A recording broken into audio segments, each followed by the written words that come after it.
well, hello. Nice to see you here. We really do need a countdown for these things. We keep saying it and then don't do it.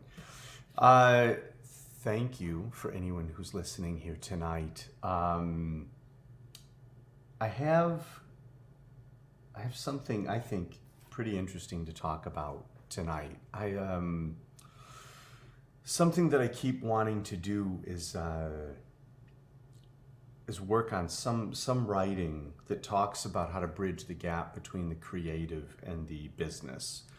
One of the questions that I get all the time from artists is just in a basic sense, how do I make a living with my work? How do I navigate business? And something that I see a lot kind of on the other side is that I see a lot of business people choking when it comes to dealing with creative people. And so I do feel like there's a wide gap between the two. And so the idea of saying, that's foolish, people are different, it's not. There's a kind of brain that uses a lot of calculation and can commodify things in a really beautiful way that's organized. And then there's other people that can completely untether and come back with stardust in the basket. And so I do believe that some of the best artists do both. It's been my experience. I will say that Dave McKean, to me, is a really shining example of this. He's incredibly well organized, very professional, and just, a visionary talent. I get a lot of that from Bill Sienkiewicz. Extremely warm person, incredibly intelligent, and incredibly out there with the connections that he makes in his art. And of course, I'm sure with previous generations, there would be other artists that you could say this about, but I'm just talking about the people that I talk to in my life. And one of the things that we don't get a lot of are business people who are well known for nurturing art or artists. And so something that I've always tried to do is to bridge those gaps whenever, sorry, my eyes are dry, is to bridge those gaps whenever I see them. And so the thing that's been most in my attention lately is that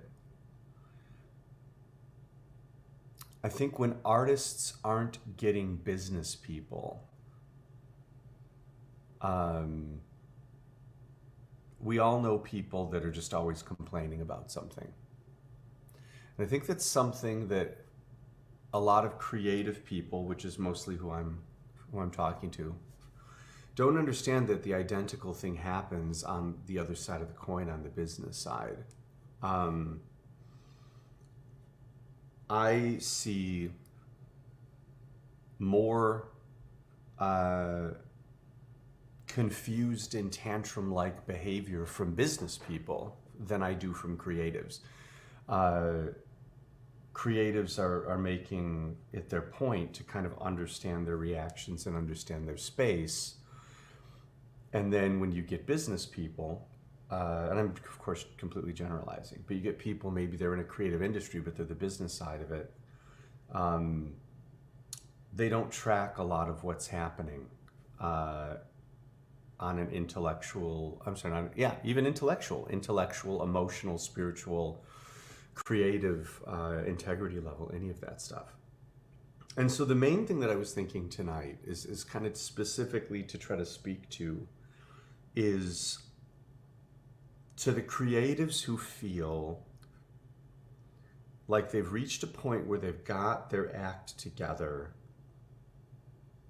and they're doing good work, but they feel like they're having communication issues as they try to move things into a wider business space. So there may be a very narrow audience, but that's kind of what I'm thinking about tonight.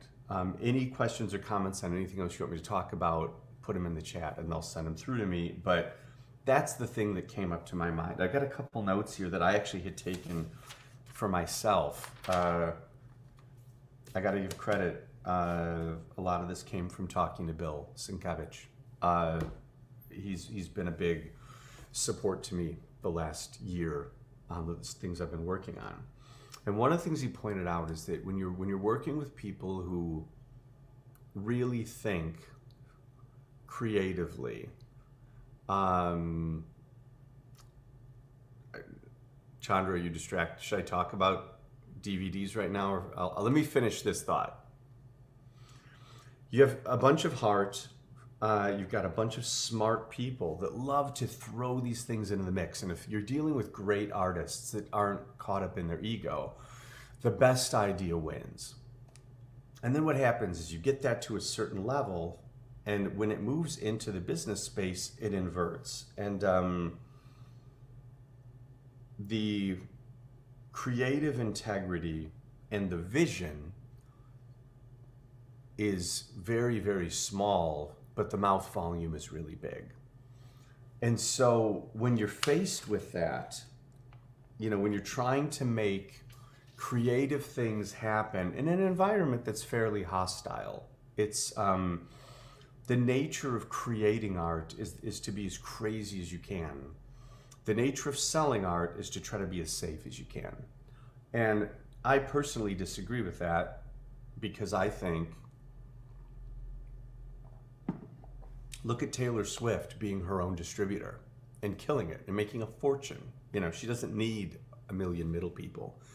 I think more artists should be crazier on the business, because it's not crazy. It's just using the kind of tools that we've used as creatives to survive in a much more expanded sense. So the ultimate point that I would say, just to wrap this up, and then I think they're wanting me to talk to some questions. I can go on this for a long time, but the main point, written this note for myself. Don't let people who don't know what they're talking about tell you that what you're doing is wrong. So if you make an incredible painting and you know what the painting is about, and because you've lived with it for the 6 months that you painted it, that it looks best in incandescent lighting, whatever it is, you're going to get a gallery or museum with a bunch of interns that are going to tell you, oh, but we use fluorescent lighting here. It is your responsibility to yourself and to your art and to the people that want to experience that art to say there needs to be incandescent lighting here. I've lived with it. I know it. This is what is going to serve it best. And a lot of people on the business side forget that human beings made these things. And they, on one hand, tend to think they know best, but then on the other hand, will have a new thing that they're working on lined up every week. So just remember that you are disposable in those environments, and that the one thing that you can carry with you is the integrity of the work. So whatever creative things you've done, to any creative people that feel like they might be hitting walls when they move into that, any deals that you lose, any partnerships that go sour, anything like that, if the thing that you're doing is sticking to the integrity and quality, and you're living in kindness and self-awareness, then you're on the right path, and everything does unfold appropriately. Speaking of that path, I have to recommend The Alchemist by Paulo Coelho. I would recommend my Le Pater book. I would also recommend extensively Prometheus Rising, or any of the writings of Robert Anton Wilson, any of the writings of Paulo Coelho, for that note, because it's really important.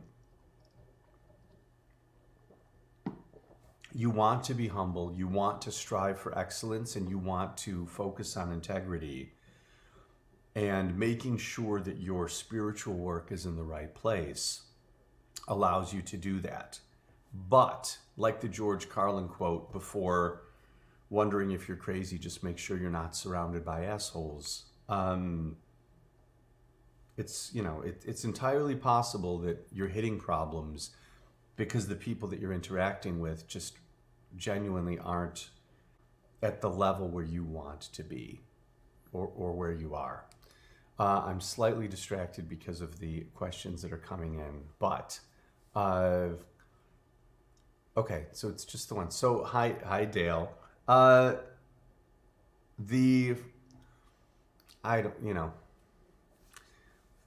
wonder what I'm talking about on the Salon. I don't know when it'll officially be announced. I don't know. Of course, it'll be on UHD and Blu-ray and DVD. It will be for sale to Americans and Canadians. I know that Vertigo is releasing it in the UK, which is, I believe, where you are. And different countries, Bach has it in France. Not a lot of communication, but on dates and things like that. And so it's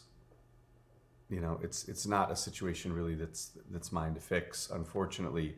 So as a person who wants to share information and all of that, I wish I had more to tell you, except for the fact that it is June right now. I can tell you that I'm certain that within the next couple weeks, lots and lots and lots of announcements are going to be made. There is an event at the end of June that is an industry event for theatrical exhibitors, and I'm sure that by then everything is going to be public in terms of release dates on things like that. There will be a theatrical run, and there will be physical media, and that's it. But yeah, it's happening very, very, very, very, very soon. So yes, I would think all that would be coming really close. I can go back a little bit to kind of what I was talking about. I mean, one other thing. So one of Malcolm's good friends is Ivor Davis. Ivor Davis actually was the first person to interview Malcolm back in the If era. And he was the only journalist to travel with the Beatles the first time they came to America. And so we hear so much about the Beatles a couple years later when they really were getting into the crazy stuff. But the point before they were stars, when they were just experiencing that for the first time, I don't ever see much written about that. And so this is a really, really, really cool book. Just from like a sociological point of view, Ivor is such a great writer and he's such a wonderful human. So everybody that's at our top tier level, I got you a copy of this and it's going out tomorrow in the mail. So you'll have that next week. Even if you're not a Beatles fan, I just think it's a really fun read. It's very light. There's no mysticism or anything like that in it, but I just enjoyed it so much. It just was a book that I really liked carrying with me, and I just thought it was interesting. I just liked it a lot and wanted more people to get to read it. So anyway, if you're at our, I think it's $23 level, you will be getting that in the mail next week. But yeah, so back to the art stuff. In speaking a little of Caligula, it's something that Grant Morrison and I talked a little bit on our commentary, which is that, when you want to be in power, you think people like you are the people that have the right answers. And of course, everybody has a different idea of what the right answer is. And so, it kind of creates this impossible circle of there's a friend of mine who I love dearly, and I said, I will trust you with my life, but not my checkbook. Just because he's all art, no pragmatism. And so it's important for you as an artist, I think, to not do that. I think that you can let yourself go sometimes. You need to pretend you're doing something just for you, and money is irrelevant. But I think that if you're an artist that can learn how to manage your business, I mean, like for me, I was a creative person, but there's a reason why the gallery was so successful. I learned those tools. I just think it'll really benefit you. And I think that if you, by chance, are a business person listening to this, I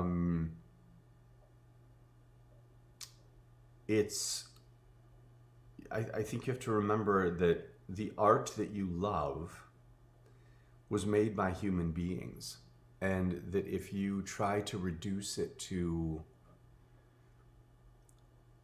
mathematical equations, it's kind of like there's an ancient Egyptian thing about the feather versus the weight of the soul. If you don't really love artists and don't really love the idea of being a part of the manifestation of an emotional state that's meant to affect the world and to raise the awareness culturally, then you should get out of the business, because you could do a million other things. You could be an accountant.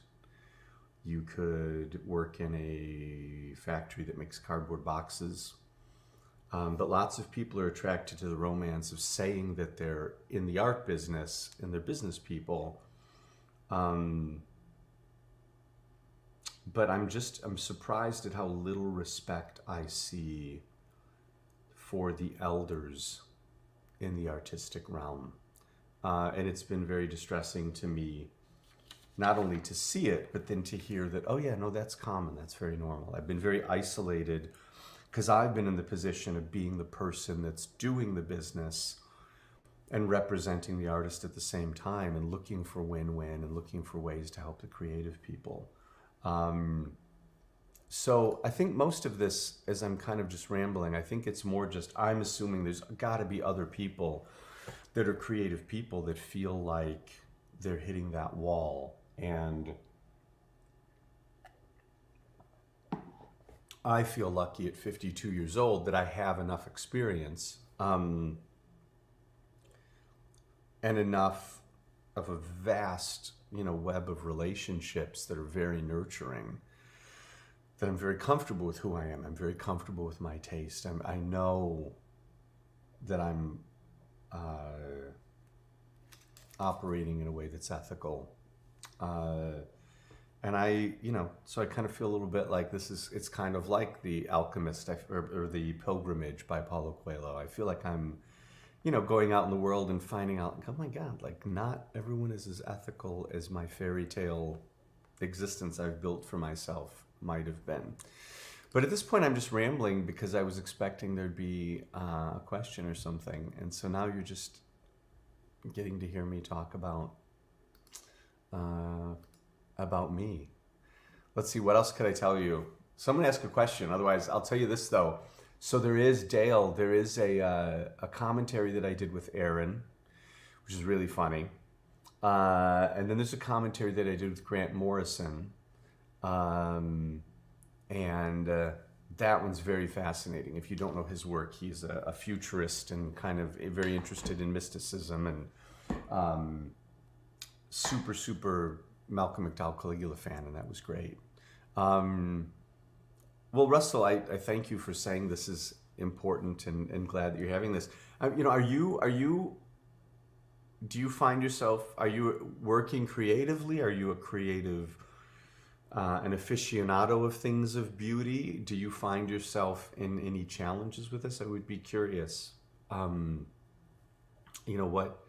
what part of this is the most helpful? Because the main thing for me, and again, I'll just keep talking until someone asks something, is that something I think a lot is that I'm very glad for the experience that I have. I'm glad that I learned how to be vocal. I'm glad that I learned how to listen carefully. And I've noticed, and you hear this a lot when people are in like abusive social relationships, that the information that people give you is very colored by their own situation. What I mean by that is, someone told me the other day that they didn't understand something that I was trying to communicate. But then they also admitted in that conversation that they didn't read most of the emails. And it's like, well, maybe that's the reason. Like, maybe the reason you're not tracking this is because you're trying to operate on a business level where you want things to be really quick. I'll say this not really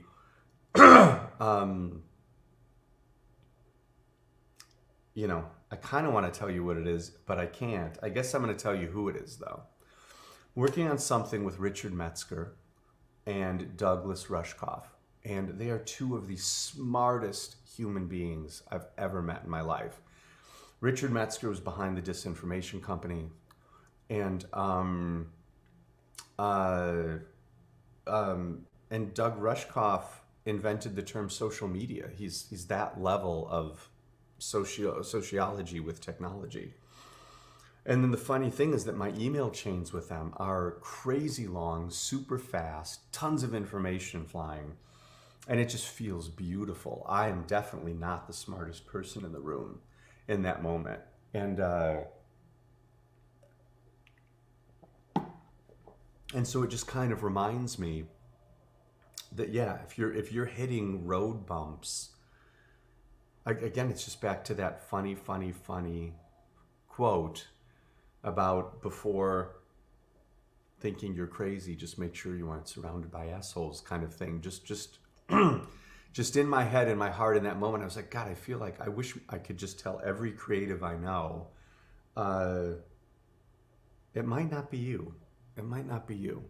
Because the minute that you find yourself surrounded by the right kind of energy, all of a sudden it's like, oh, this is what velocity feels like. This is what productivity feels like. Dale, I love Malcolm, and we speak frequently, but Malcolm will not be doing a commentary for the new DVD. That is another story. But yeah, no, I love Malcolm. We get along great. He's wonderful, loves the movie. I've mentioned this guy a couple times, but his best friend, Mike Kaplan, is just the best name that can ever show up on my phone. That guy, he was Stanley Kubrick's PR guy, one of the smartest people I've ever met, and just a complete joy. I don't think there's anything that's new in my life in the last year that comes close to hearing him laugh. It's just such a great thing. So he's wonderful. He's great. But yeah, and like Russell, so if you're working with artists, I will say this, like, if anybody ever has the attitude like you need to stay out of their way, that's kind of rough. I've worked with a couple artists who made it really clear to me that they don't have egos. And those two people were the hardest people that I ever dealt with. And so one of the keys is, if you talk to an artist and every other person they've ever worked with, they have something terrible to say about them, it's kind of usually a warning sign. And if you're one of those artists, not you, Russell, but if anyone listening is one of those artists, the tough talk is that you have a responsibility to do better. You have a responsibility to be, like, if you're digging deep to try to share something of yourself with someone, but you're not doing the work to actually really understand it, then, it's a cliche at that point. And are there artists in history that have been that kind of, burn bright and explode and, that's romantic, the Jim Morrison thing, whatever? It's like, It depends on what you think the point of the art is. Is the point of your art to make a lot of money for someone else? Because that's what Jim Morrison did. Jim Morrison made a lot of money for other people. Or is the work the alchemy? Is the work the life? Is the work, like I've been telling some young musicians recently, you can't be looking at your 20-week plan. It's got to be your 20-year plan. If fame is what's going to change your ecosystem, you're probably not on the right trajectory, because most artists don't achieve what they perceive as success in a measurable way in a time frame that most of them feel that they need to achieve it before they start to check out. And so, we're all dying, right? We're all dying at every moment. And if you can leave guideposts for people that help them along the way, and in that process, find out as much about yourself as you can to be the truest version of yourself, the least fettered, the least damaged, the least convoluted version of yourself that you can be, well, then that's,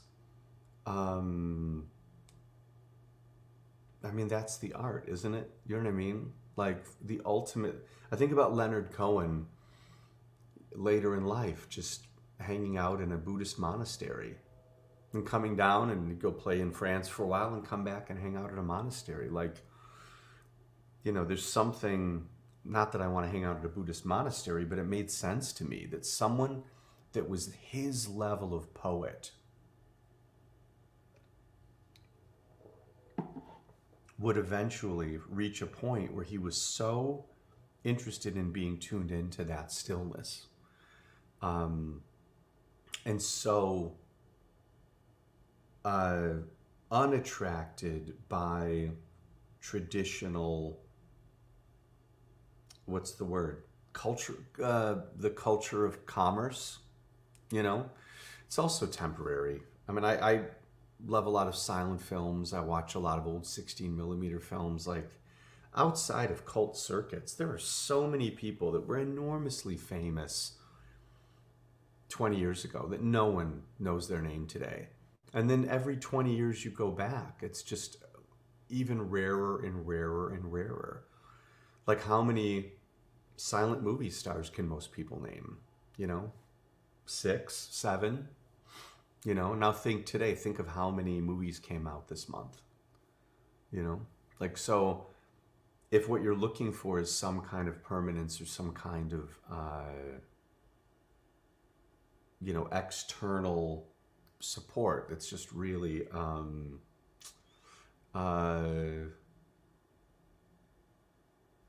don't know, I lost my thought. But Kat sent me a note, a very helpful note. She said to her, because this is something we've talked about, I'm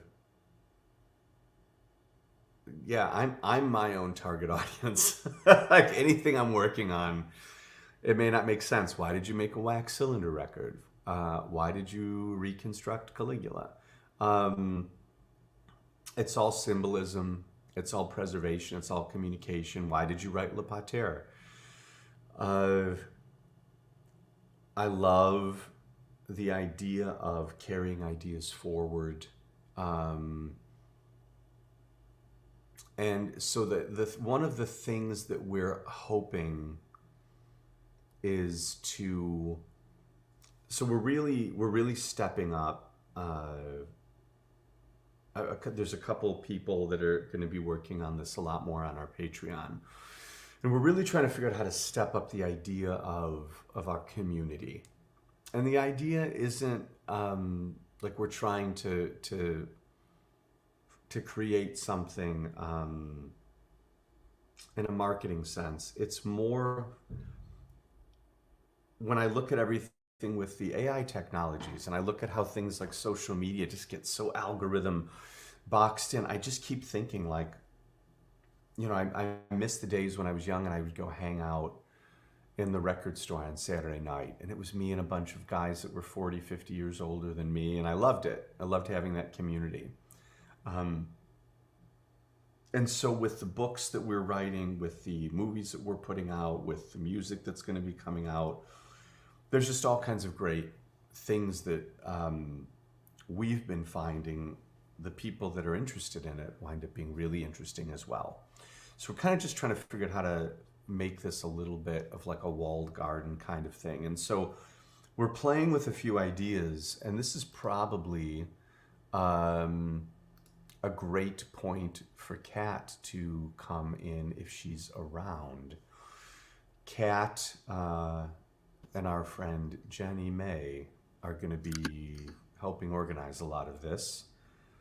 And so, oh my goodness, I feel like I'm on a kids' TV show. And it just went to a kids' show or Pee-wee's Playhouse. Those are some weird kids. You look like you are in a candy prison. I feel like that sometimes. Yeah. A prison of sweetness. Oh, shucks. Am I the only one hearing that feedback? I am not hearing any feedback personally. Okay. Sorry, everyone. I'm putting these on. That's okay. Oh, Chandra says she hears it, and Brandon says he hears it. Hey, everybody. But Russell says no. Okay, hopefully that Thanks, Russell. fixes it. Me having the... Okay, Tom, I am going to mute you. Hopefully that helps. Hey, everyone. Sorry about that. It is lovely to be here with you again. I know I'm with you every month, but it's nice to be chatting.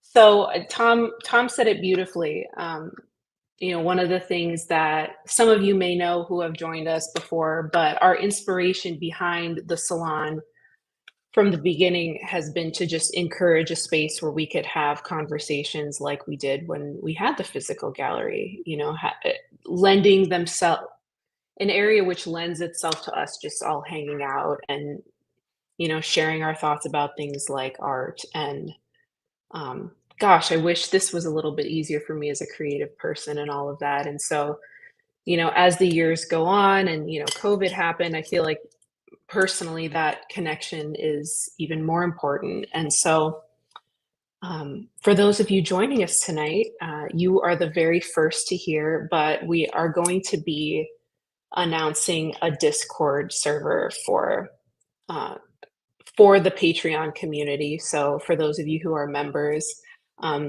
Snaky here is a mod. He'll be keeping an eye on things.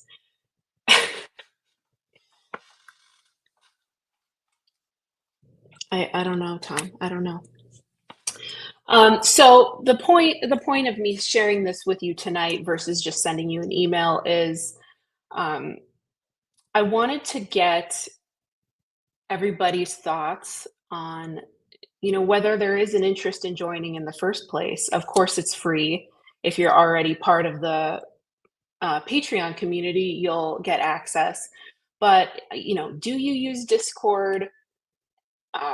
Would you have any interest in joining a community with, of course, the Century Guild team, but also other members, the types of people who are engaging in our salons, who are sharing their thoughts, are those connections that you would find valuable? Again, with the idea of creating sort of an online after hours gallery environment where we can just share valuable conversations, resources. We're doing more, book recommendations, sneak peeks into the Century Guild library. So as, members of the community who are more active with us, I wanted to get your thoughts first. Let's see here. John Liposhak. Johnny just wants to talk to you, Tom. Okay, Deshazia has never used Discord. Awesome. Glad to hear you'd like to try it. I never really used Discord either. not meaningfully at least. But I've just been tooling around as we build the server, and it is very easy for those of you who aren't familiar with it. It's similar to a Reddit or a forum type of platform in that you can, post text and, it's like a text conversation, and then some channels could be different topics. So right now we have, I'm actually going to show you what we have in a moment here. But, have a channel that's show us your shelfies. So take a picture of your bookshelf or your book collection or your art collection. And so, I personally would love to see everybody's bookshelves, but I want to know what you want to see. I want to know what would make you feel excited to sign on. If there's anything, you know, I don't know if you love geese. I don't know if you love weird old peculiar films. Johnny Lips says yes to Discord. Wonderful. Robert, so you've used it before for other groups. If have there been any experiences in those groups that you found to be interesting or valuable? The another thing I'll share with you just candidly is, a lot of what we sort of lament about the live stream format is it feels a lot like talking at you rather than getting to interact with you. And so whether Discord is familiar or this would be your first time using it, really the goal would be to create a framework where it is more balanced. Let's see what else here. I wrote out some notes, but as usual, I find myself just kind of going where the wind blows me. Yes, Russell, the platform is easy. I am a millennial. I'm not part of the Gen Z crowd that I feel might use it more heavily, but so at first I was thinking, oh my God, is this gonna, be a learning curve? But it really wasn't.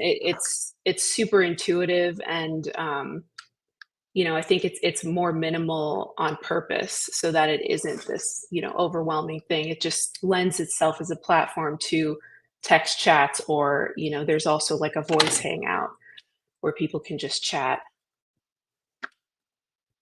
Better than Facebook for sharing and working in groups. Robert, that's a really good point. Thank you. And I'm glad that you feel that way. We were going back and forth on what platform to use for this. And, I feel like Facebook groups are pretty popular, but my concern was just that, people really wouldn't see each other's posts that much unless they were going in and specifically looking for it. If we did introduce, some more off-topic channels, off-topic meaning, not related directly to a Century Guild project, what just don't be afraid to just throw out some ideas. I know a lot of us probably like weird movies. I'm part of a Facebook group called Birds with Threatening Auras. So uh, feel free to include your thoughts in the live chat here. I'm going to hand it back over to Tom, but for those of you who have joined us tonight, we're so grateful for your feedback, and I'll of course be in touch with instructions on how to connect when it's open. Thanks, everyone. I feel like a news I feel like a news reporter, and it's like, back to you. And then behind me there's some elephants on a water slide or something like that. I think Discord is a lot like an AOL chat. I mean, the main thing with this is just if any comments that you could leave or messages you could send on Patreon would be super, super valuable, just because we are really, really actively, for the last couple weeks, a lot of back end work has been done. and things will evolve over the next few weeks. But for all of the months that I've said, oh, we should do more, we should do more, like we are actively right now doing more. So any ideas that anyone has, like you guys really are the core group on this. So what do you enjoy about what we do? You know, what do you wish would happen more with the books? Do you wish that there were threads to specifically talk more in detail about something like Le Pater? Should there be one to talk, you know, more in detail about Caligula? Like, you know, a funny example, if Dale is still here, John, who's on this thread, John did all of our VFX, you know, so there's people that can hopefully then interact, you know, on cool creative questions that you might not get answered elsewhere. It's not just me, you know, there's the whole community. And, you know, Russell, I'd love to know more about what you do. I think that's all really cool. John knows a lot about steroids. It's so funny that you're here, John, because I was just thinking, right as things turned over to Kat, I was wondering, I was like, I wonder if John is here tonight, because I miss you. I haven't talked to you. But yeah, so anyway, so thank you, Kat, for talking to us about that. This is kind of what she was trying to do, kind of illustrates the problem. Like it's kind of talking out and then hoping people come in on chat stuff, and we'd like to kind of level it a little bit, just kind of so that we're more in it with you, so that we're in it together.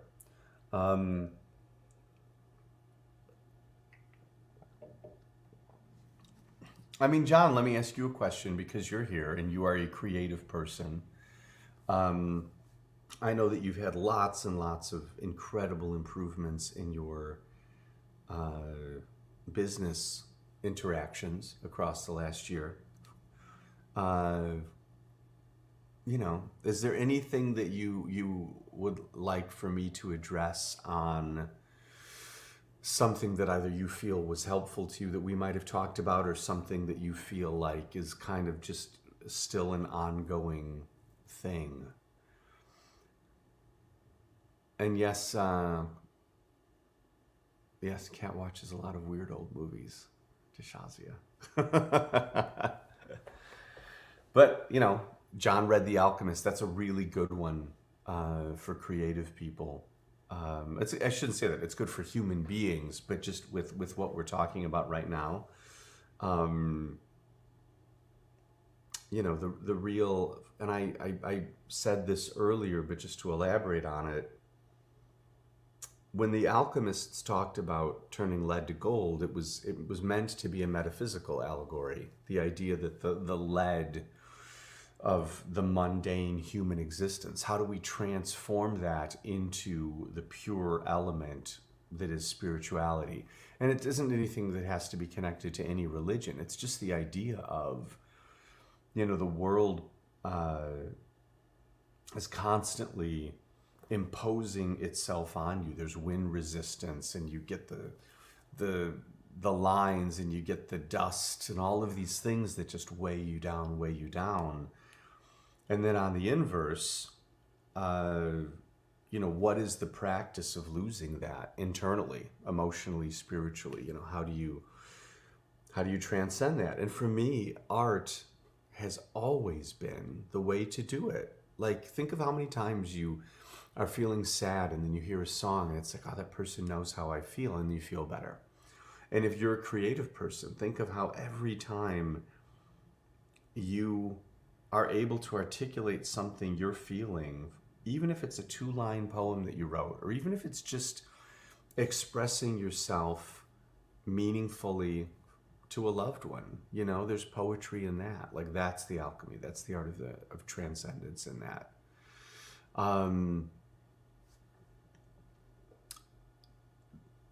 We're so all over the board tonight. I really thought in my head, I was like, oh, I'll talk for 45 minutes about, you know, business and art and all of that. And then I kind of got into Caligula DVDs. And then I wish Kat could be on without that echo thing happening. We'll have to fix that. Let's see if there's anything else in here that I could address. Oh, here we go. It helped me to reframe The Alchemist. It helped me to reframe the creative journey express. My eyes are so dry. It helped me to reframe the creative journey itself and also appreciate these next steps, such as developing a business and rising to broader communication challenges. Yeah, I think that when you get artists that just think about business, you get Gene Simmons. I think that when you get artists that don't think about business at all, you get people that end up really frustrated and really hurt. And so it's kind of like, you know, you want to work at your drawing table all the time, but you also want to get up and go for a walk around the block every hour, you know? And so the business is just a really important part of that. And it's not that The Alchemist is a business book, but it just has so much to do with self-awareness and tuning in. And Prometheus Rising is really great for that. That's a really great one. You just mentioned being your own target audience. Can you explain how you take that self-explorative passion and make it into a practical business model that appeals to so many people? I don't know that it appeals to so many people. I think that it's a basket full of like-minded, peculiar folk. I think that's what we are. I think the idea is that I'm trying to think of how to give a really meaningful answer here. I don't mind on some level when things are cliche or trite. But I also really don't like when something's been done to death. And so I think that when I'm looking for, I wish there were this thing, and it doesn't exist, it's kind of, you hear this a lot with a lot of people, that's what makes them then say, well, I need to do this thing. And so making the wax cylinder record, for me, that was just part of a process. I wanted to understand historical technology around recording. And there wasn't anywhere to go for that information. So I just, put myself through the experience and then documented it. And then same thing with Le Pater. Like, I just loved that art so much, and I really wanted to understand it on a deep level.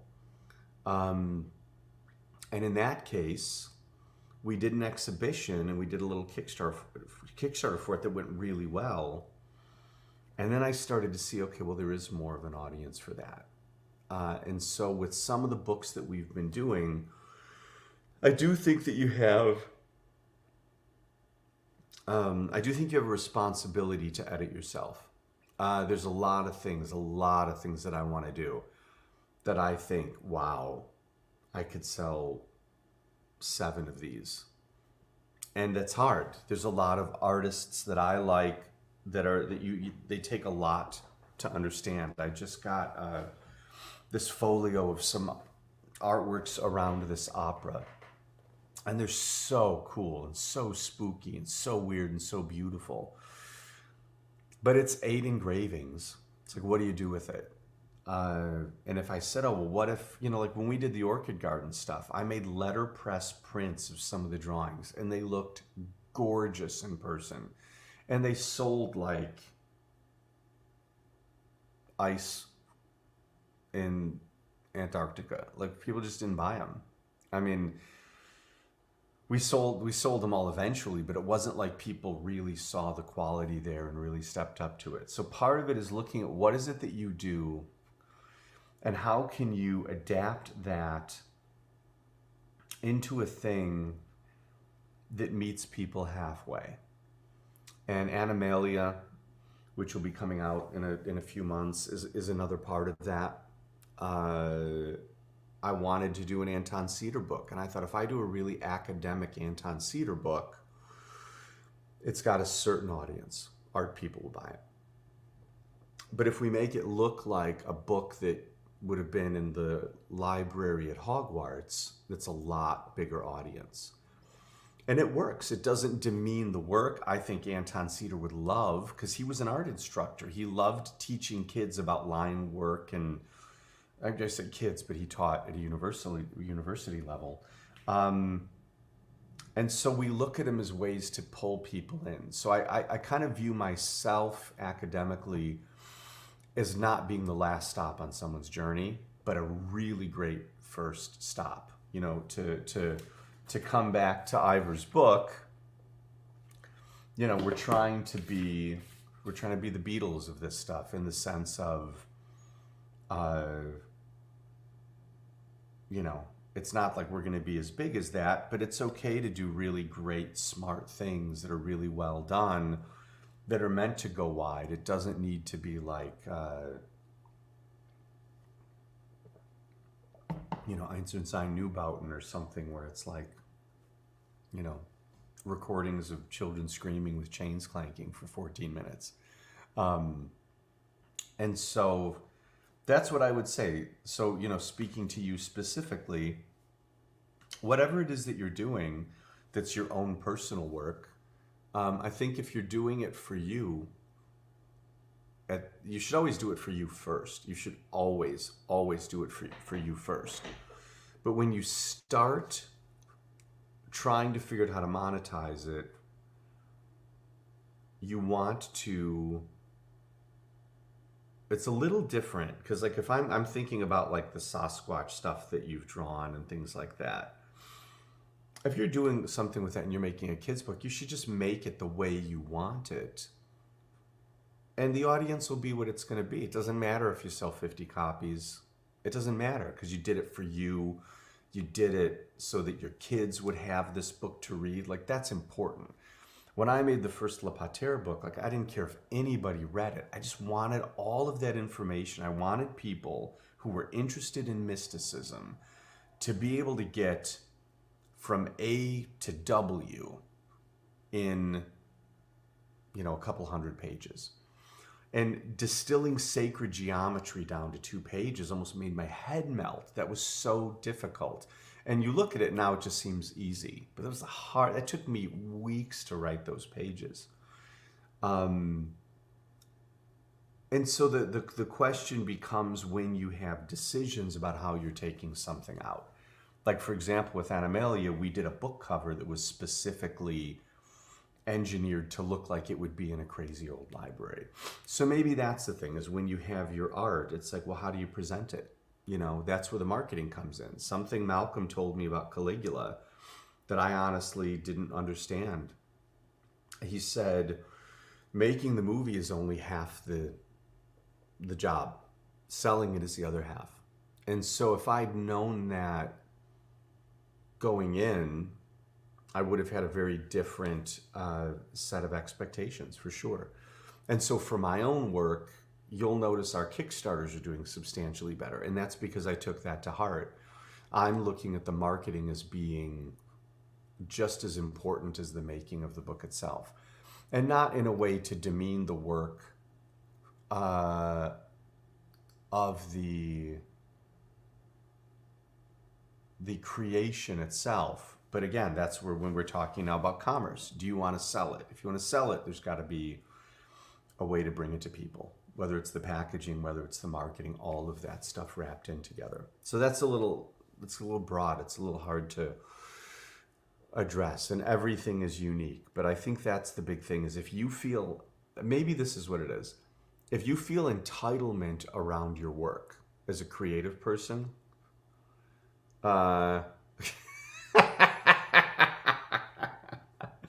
John just shared a quote that I told him. I said, you can't have a filet mignon life with a hot dog work ethic. He said that phrase lives rent-free in my head and helped a lot when I was first diving into the business side of things. Yeah, like, but that's all the discipline that I keep talking about. Like, you have to be disciplined. It doesn't mean like getting up at 5 a.m. and lifting weights. It's just the idea of you got to tune into yourself. Like, you got to know when you're bullshitting yourself. You have to know when you're not being, authentic or working with the integratively, creatively, or personally that you should be. Um, but the thing that I was just thinking is, and I actually now forget what I was going to say, but it was just something about the entitlement. If you feel as an artist, not you, John, but if anybody feels as an artist that the world owes them something, man, you're screwed. You're screwed because the world doesn't owe you anything except like wind resistance.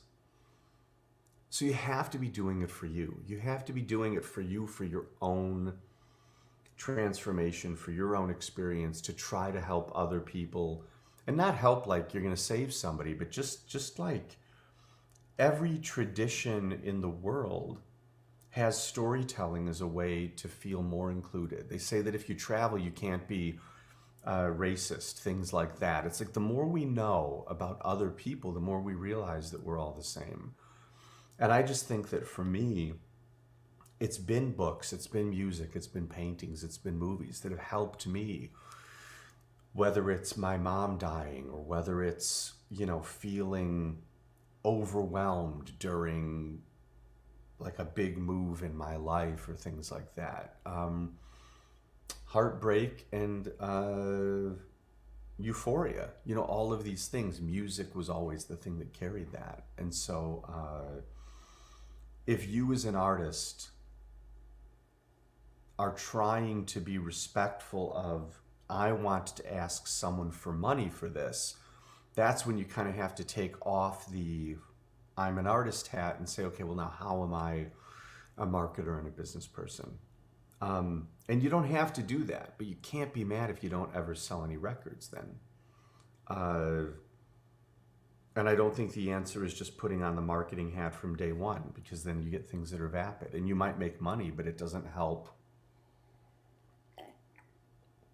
Comes back to that Jim Morrison thing. Then you die and you've made other people a bunch of money. So this was a this might have been the most bizarre therapy session of our entire salon career. It was like a pinball game of ideas. But anyway, my sentiment coming into this was just thinking, I feel like I want to give people that are dealing either with being a creative person, or even if it's just you're a romantic person and you want the world to constantly have win-win situations, like